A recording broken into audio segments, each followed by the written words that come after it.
क्या आपने कभी सोचा है कि अगर भगवान सच में धरती पर आते हों तो वो जगह कैसी होती होगी?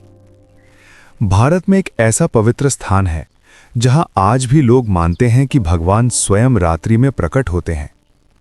उस स्थान का नाम है वृंदावन। वृंदावन सिर्फ एक तीर्थ नहीं, बल्कि एक जीवित अनुभूति है। कहा जाता है, यहाँ की हवा में कृष्ण की बांसुरी की धुन आज भी बहती है, यहाँ की मिट्टी में भक्ति आज भी सांस लेती है, और यहाँ की गलियां आज भी किसी रहस्य को अपने भीतर छुपाए बैठी हैं। इन गलियों के बीच एक ऐसा स्थान है जिसका नाम सुनते ही श्रद्धा के साथ साथ डर भी महसूस होने लगता है। निधिवन। निधिवन दिन में एक साधारण सा उपवन लगता है, जहां भक्त आते हैं, दर्शन करते हैं और लौट जाते हैं। लेकिन जैसे ही सूर्य अस्त होता है, सब कुछ बदल जाता है। मंदिरों के कपाट बंद कर दिए जाते हैं, सेवक बाहर चले जाते हैं और पूरे निधिवन में सन्नाटा छा जाता है। क्यों? क्योंकि मान्यता है कि रात होते ही यहां भगवान कृष्ण और राधा रानी अपनी दिव्य रास लीला रचाते हैं। आज तक कोई भी पुजारी, कोई साधु, कोई स्थानीय निवासी निधिवन में रात बिताने की हिम्मत नहीं कर पाया।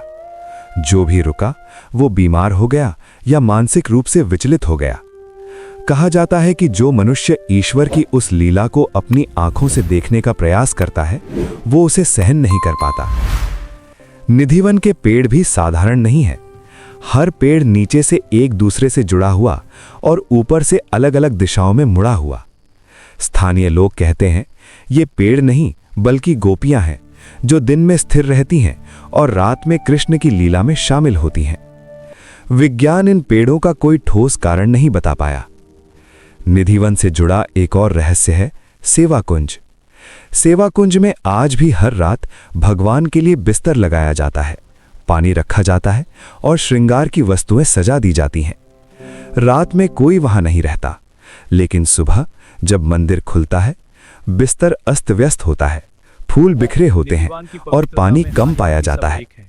सेवक कहते हैं, हमने कभी देखा नहीं, पर जो होता है वो इंसानों का काम नहीं हो सकता।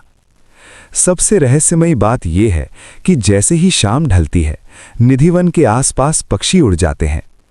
कोई चहचहाहट नहीं, कोई आवाज नहीं, पूरा वन अचानक मौन हो जाता है।